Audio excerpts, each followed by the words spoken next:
In 2018, Audemars Piguet showed us a concept watch called RD2. It was a royal oak, it was very thin, it was even 2 mm thinner than the much praised royal oak extra thin. And the most impressive feat is that it even comprises a perpetual calendar. Now that's an achievement. This year, Audemars Piguet introduces the RD2 as the Royal Oak Selfwinding Perpetual Calendar Ultra Thin. It's the world's thinnest perpetual calendar, and by arranging the calendar parts in a different way, they get everything in one plane. And that's how they managed to get the entire thickness of the watch back to 6.3 mm. We're going to be talking to Michael Friedman, Julia Papi and Lucas Raggi to find out how they have done it.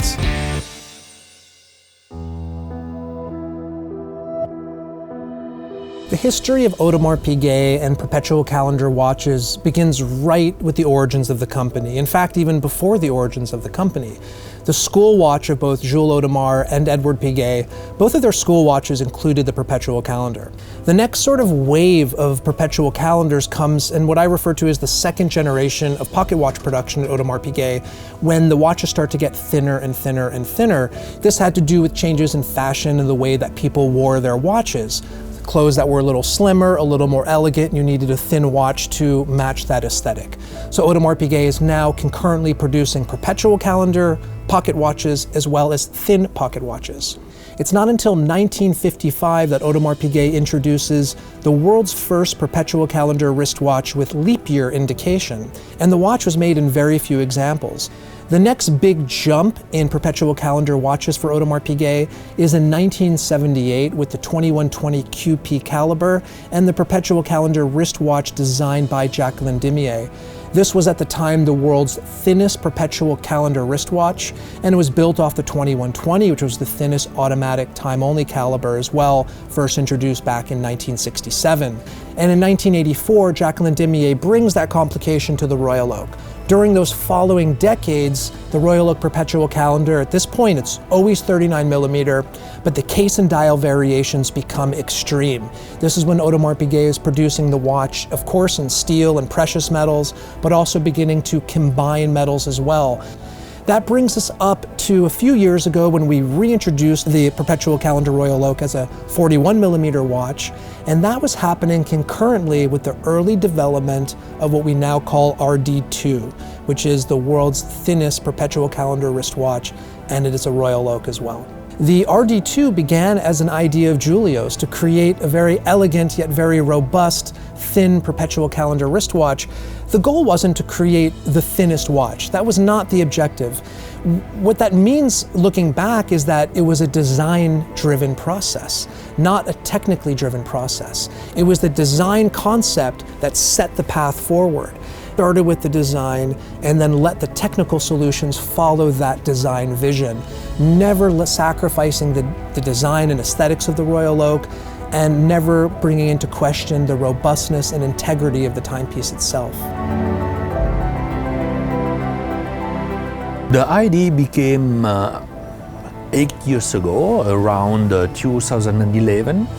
I was wearing a perpetual calendar, 9.5 mm depth, and I was wearing at the same time a slim shirt, and I noticed the shirt has a bump and it wasn't really elegant.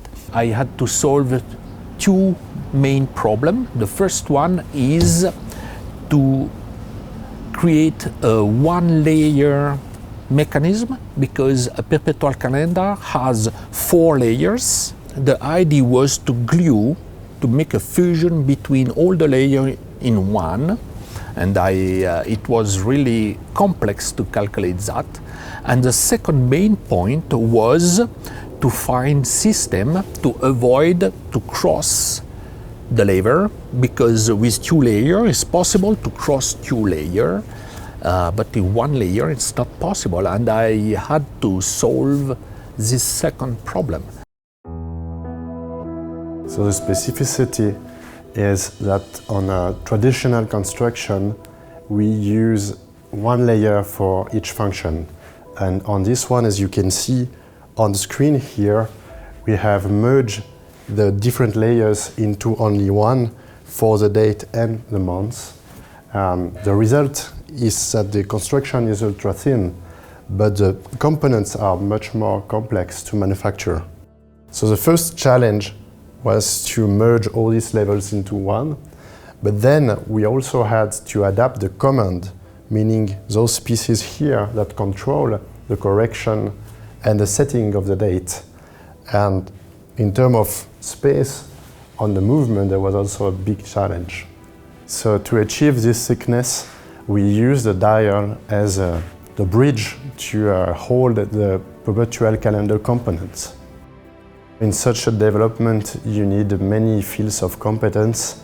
There's many people in the loop.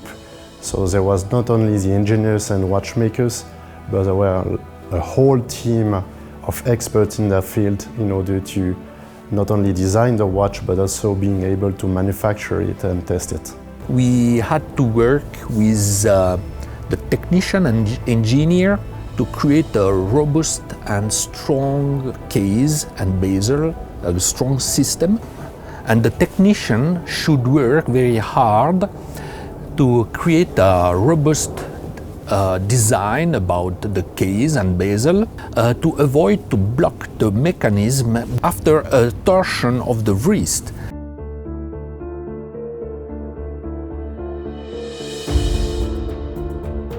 What's exciting as both an employee but also as a fan of Audemars Piguet and a collector and enthusiast is what's possible after this point.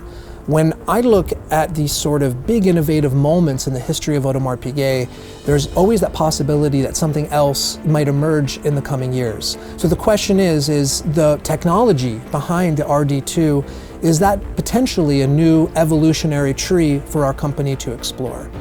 Now, the good news is that the exploration of thin watches is something we've been doing since the origins of the company. Over the last couple decades, we've become more associated with larger watches through the success of the offshore and through the success of the concept, which are both sort of larger format watches in terms of design language. Yet the company has always been producing very thin mechanisms as well. That's always been a pursuit of the company. And when you explore the history, you see that that very much has its place. What other possibilities might emerge in the future with this type of technological know-how, this type of new approach? The three tiers of classical complications, astronomy, time interval, and repeaters or chiming technology, each of those foundations in horology are pursuits of Audemars Piguet in the present day. We never will abandon the pursuit of creating new and interesting interpretations of these classical complications. So those three tiers of classical complications have all been reimagined, revitalized, and in many ways reinvented for the present day. That's a pursuit at Audemars Piguet that will continue. That link to the past, but not just resting on the laurels of the past, moving those complications forward for new generations to follow.